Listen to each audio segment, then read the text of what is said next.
परमाधिप सेवक रञ्जनकं प्रणमामि शिवम्। ॐ ह्रीं ঠাকুর, তোমার আদেশে আমি এই সংসারের কর্তব্য পালন করছি।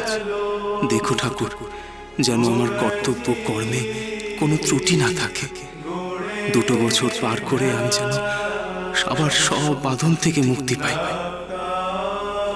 অমন করে দিন গুনিস নে, এতে কর্তব্যে ফাঁক পড়বে। সংসারের সং সাজতে হবে এমন করে যাতে কেউ চিনতে না পারে। মনে মনে সবটুকু মায়ের পায়ে সঁপে দিলে কি জানবি সবই মায়ের ইচ্ছে, সবই মায়ের লীলেরা। তোকে একখান কাজ করতে হবে অন্নদা।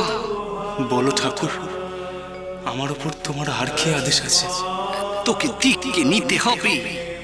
তুমি তো আমার গুরু ঠাকুর, আমি অন্য কারো কাছে আবার কেন দীক্ষা নেব? বোকা ছেলের কথা শোনো দেখি। ওরে, মানব শরীর থাকলে তোর একখান মানব গুরুও লাগবে। না ঠাকুর, এ অসম্ভব। আমার মানুষ গুরু তুমি। অন্য কারোর কাছে দীক্ষা নিলে আমার মানুষ গুরুকে অপমান করা হয়, তার অমর্যাদা করা হয়। এটা আমি পারবো না ঠাকুর, আমি পারবো না। সংসারে থাকতে গেলে সংসারের নিয়ম মানবে না বললে চলবে কেনেরা? তাহলে তো তোর সঙের সাজ নোকের কাছে ধরা পড়ে যাবে। গৃহস্থ সংসারী নোক কি আর মানুষ গুরু নিয়ে চলে? তাদের একজন মানুষ গুরু থাকে। তোকেও তেমন গুরু নিতে হবে না। বেশি দেরি করিস নে, দেরি করিস নে। ওই দেখ, হাঁ করে তাকিয়ে আছে কেমন করে। তোর যজমানরা বসে দেখছে। নে নে, ঘন্টা নাড়া, আরতি কর, আরতি কর। আপনি ভাববেন না, আমি দেখছি টাকা পয়সা কীভাবে জোগাড় করা যায়। তবে অখিল বাড়ুজ্জে মশাইয়ের সঙ্গে আমাকে একবার কথা বলতে হবে আগে। তিনি তার মেয়েকে এই বাড়িতে বিয়ে দিতে রাজি কিনা সেটাও তো জানা দরকার। আমি না হয় আগামীকাল সকালেই অখিল বাড়ুজ্জে মশাইয়ের সঙ্গে কথা বলবো, তারপর টাকার ব্যবস্থাও করব।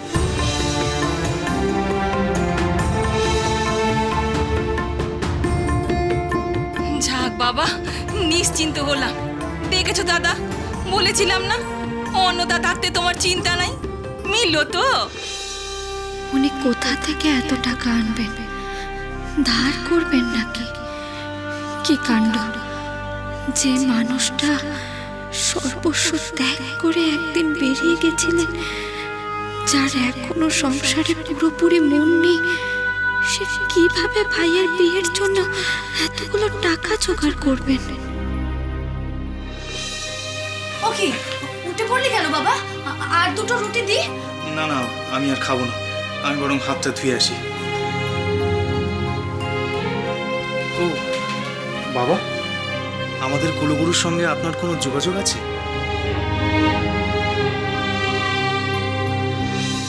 না, আপাতত যোগাযোগ নেই। তবে শ্যামাচরণের বিয়ের আগে যোগাযোগ তো করতেই হবে। ওনার কাছে গিয়ে আশীর্বাদ নিয়ে আসতে হবে, ওনাকে নিমন্ত্রণ করতে হবে। হ্যাঁ রে, তুই হঠাৎ কুলগুরুর কথা জিজ্ঞাসা করছিস? তুই তো আমাদের কুলগুরুর কাছে দীক্ষা নিসনি, আর এর আগে কখনো ওনার কথা তুই জানতেও চাসনি। জরুরি দরকার আছে বাবা, খুব জরুরি দরকার।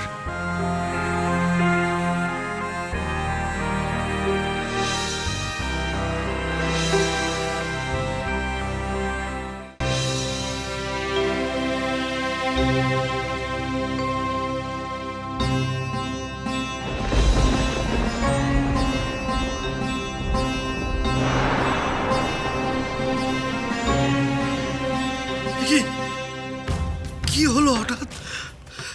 মা, মাগো, মা, এতদিন বংশ পরম্পরায় তোমার সেবা করে আসছি মা। এত উজ্জ্বল হতে তো কখনো দেখিনি। এমন অলৌকিক জ্যোতিতে চারিদিক ভাসিয়ে দিচ্ছ কেন মা? स्तोत्रं महाफलं य पठेत् सततं भक्त्या स एव মাগো, আর আসনে বসে জপ ধ্যান নয় রে, তোর ওপরে যে আমি অন্য দায়িত্ব দিতে এসেছি। দায়িত্ব? আমাকে? মা, কি এমন গুরুদায়িত্ব যে আমাকে এত করুণা করে আমার সামনে তুমি আবির্ভূত হয়েছ? তোকে চট্টগ্রাম যেতে হবে। চট্টগ্রাম? হঠাৎ কেন মা? সেখানে তো আমার শিষ্য বাড়ি, অভয়াচরণ ভট্টাচার্য। লোকে তাকে বলে আচার্যি মশাই। ওই বাড়িতেই তো তোকে যেতে হবে। বেশ, তাই হবে মা, তোমার যেমন আদেশ। কিন্তু কেন মা? সেখানে অভয়চরণ ভট্টাচার্যের মেজ ছেলে অন্নদাচরণ ভট্টাচার্যকে তোকে দীক্ষে দিতে হবে যত তাড়াতাড়ি সম্ভব। কিন্তু মা, আমি যে কানাঘুষো শুনেছিলাম যে অভয়াচরণের মেজ ছেলে অন্নদাচরণ নাকি সন্ন্যাসী হয়েছে, তাহলে তার দীক্ষা নেওয়ার কি দরকার আছে মা? আছে, গভীর প্রয়োজন আছে। তার কাছে গেলে তুই জানতে পারবি।